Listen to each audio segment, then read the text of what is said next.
नमस्कार मंडळी, चला तर आज नारळी पौर्णिमा स्पेशल ओल्या नारळाची बर्फी बनवूया। एकदम सोपी आणि मस्त रेसिपी आहे, नक्की ट्राय करा। नारळ घेतले होते मी, ते फोडून घेतले, त्याचे तुकडे करून घेतले आणि त्याचा जो पाठीचा भाग असतो तो असा काढून घेतलाय। याने आपल्या बर्फीला रंग छान येतो। असे पांढरे तुकडे करून घेतले की, किंवा तुम्हाला नसेल काढायचा तसंच ठेवलं तरी चालेल, फक्त याने बर्फीला डार्क कलर येतो। तर आता हे तुकडे करून घेतलेले नारळाचे आणखी छोटे छोटे आपण तुकडे करून घेऊया, म्हणजे आपल्याला मिक्सरला फिरवायला हे सोपं जाईल। या पद्धतीने याचे तुकडे करून घ्यायचे। सालं काढायला सुरीने निघतात, थोडासा वेळ लागतो, पण याने बर्फी छान दिसते आपली दिसायला। पण तुम्हाला नसतील काढायचे, नाही काढले तरी काही हरकत नाही। आता इथे सगळ्या नारळाचे आपले तुकडे करून झालेत, व्यवस्थित छान एकसारखे आपले तुकडे झालेले आहेत। आता याला थोडं थोडं घेऊन मिक्सरच्या भांड्यात बारीक करून घेऊ। खूप जास्त नारळाचे तुकडे एकाच वेळी घालायचे नाही, मग आपले बारीक होत नाहीत व्यवस्थित। ते काही काही तुकडे तसेच राहतात मोठे मोठे। इथे मस्त असा एकसारखा आपला नारळ बारीक झालेला आहे। मिक्सर चालू बंद करत फिरवायचा आणि कमी कमी तुकडे घालायचे, मग एकसारखे बारीक होतात। ह्याच्यामध्ये तुकडा शिल्लक राहायला नको एखादा मोठा, आणि जरी राहिला तर असं काढताना वेगळा करायचा आणि दुसऱ्या बॅचसोबत दळून घ्यायचा। आता मस्त असा एकसारखा बारीक आपला नारळाचा चव इथे तयार झालेला आहे। नारळ असं बारीकच व्हायला पाहिजे, याने आपली बर्फी छान मिळून येते। आता याच पद्धतीने आपण शिल्लक राहिलेला नारळ पण बारीक करून घेऊ। थोडा थोडा घालून मिक्सरला चालू बंद करत फिरवून याला बारीक करून घ्यायचं आहे। आणि इथे आपला दुसरा पण राहिलेला नारळ बारीक करून झालंय भांडं दुसरं पण। आता याच पद्धतीने सगळ्या नारळाचा आपण इथे चव बनवून घेतलाय। आता याला मोजून घ्यायचं आहे आपल्याला एका वाटीने किंवा भांड्याने। तुम्ही कुठल्याही भांड्याने मोजून घेऊ शकता। मोजून याच्यासाठी घ्यायचं की आपल्याला त्याला साखर घालायला सोपं जाईल, म्हणजे आपला जेवढा हा नारळाचा चव भरेल त्याच्या निम्मी आपण साखर वापरणार आहोत। या पद्धतीने हलक्या हाताने वाटी दाबून घ्यायची आहे थोडीशी, खूप जास्त दाबून नाही, हलक्या हाताने दाबून वाटी भरून घ्यायची। आता ही वाटी ओतून घेऊ आणि राहिलेला चव पण आपण इथे असाच मोजून घेऊ। हा जितका भरेल त्याच्या निम्मी आपल्याला साखर वापरायची आहे, म्हणजे अगदी व्यवस्थित गोड प्रमाणात होतं, किंवा तुम्ही अंदाजे टाकणार असाल तरी चालेल, पण असा चव मोजून घेतला की एकदम परफेक्ट प्रमाणात साखर होते। आता ही पण वाटी आपली हलक्या हाताने दाबून भरून झाली आहे, म्हणजे आपला 2 वाट्या हा नारळाचा चव तयार झाला आहे। आता याच वाटीने आपण 1 वाटी साखर याच्यासाठी वापरणार आहोत। तर आता इथे गॅसवर एक कढई गरम करायला ठेवली आहे। कढईमध्ये तूप टाकले आणि तूप वितळलं की असं सगळीकडे कढईला फिरवून घ्यायचं तूप, या पद्धतीने। आणि आता याच्यामध्ये तयार केलेला नारळ किंवा जो बारीक करून घेतला मिक्सरमध्ये तो टाकून घेऊ। सगळा नारळ मिक्सरमध्ये बारीक केलेला कढईत टाकून घेतला आणि आता याला एकसारखं हलवायचं आहे। 1-2 मिनिट आपल्याला तुपाबरोबर नारळ परतून घ्यायचा आहे। पटपट खाली लागतो हा, त्यामुळे एकसारखं हलवायचं आहे। असं 1-2 मिनिट परतून घ्यायचं याला, थोडासा नारळ गरम होईपर्यंत।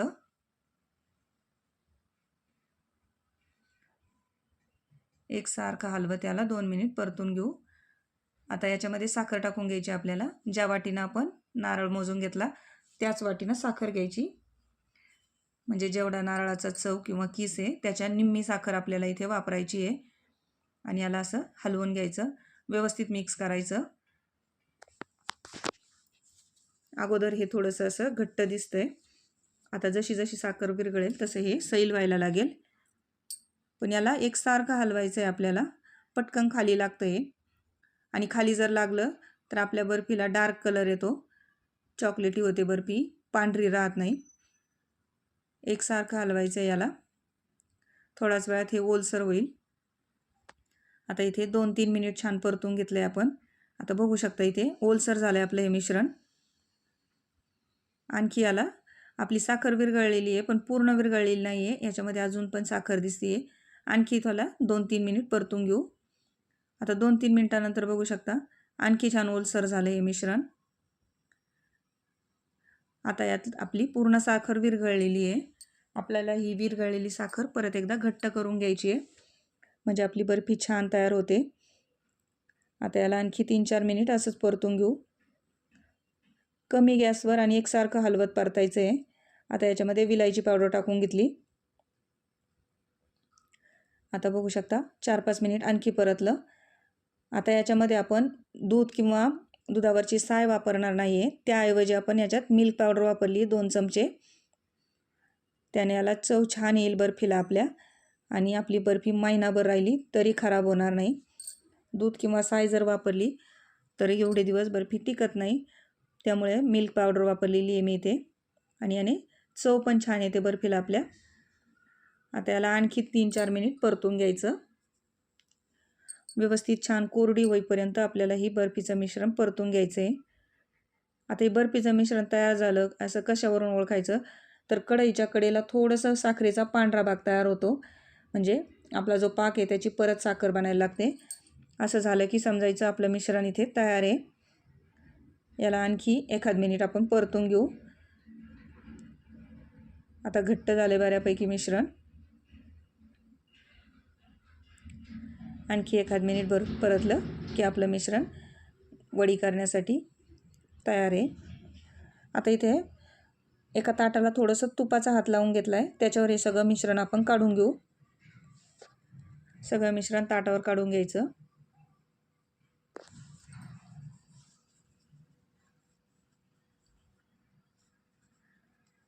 आपली कढई अजिबात खाली लागलेली नाही आहे, त्यामुळे आपल्या बर्फीला कलर पण छान आलेला आहे. डार्क झालेली नाही आहे खूप जास्त. आता याला पसरून घ्यायचं आहे ताटावर. तुम्हाला जशी जाड पातळ बर्फी पाहिजे त्या पद्धतीने पसरून घ्या.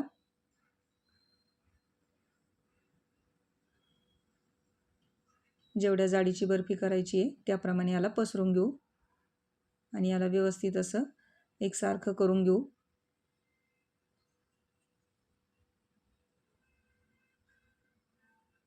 असं सगळीकडे पसरून एकसारखं करून घ्यायचं, म्हणजे आपल्या वड्या पण एकसारख्या होतात. कुठे जाड कुठे पातळ झालं हा थर तर वड्या पण तशाच होतात. आता इथे बघू शकता व्यवस्थित असं मिश्रण आपलं पसरवून झालेलं आहे. आता असं एकसारखं करून घ्यायचं कडेनी, आणि याला तुम्हाला प्लेन करायचं असेल तर असं वाटीला पाठीमागून तूप लावायचं आणि त्याने थोडंसं असं दाबून दाबून मऊ करून घ्यायचं. आणि खालचा भाग तर ताटाच्या बाजूचा मऊच होतो, फक्त वरचा भाग असा मऊ करून घ्यायचा वाटीने.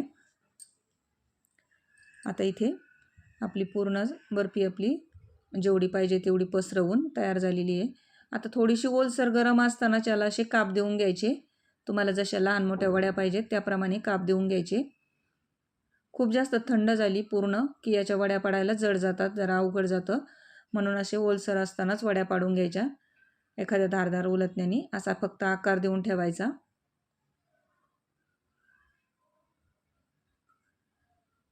या पद्धतीने एकसारख्या वड्याचा आकार याला देऊन घेऊ.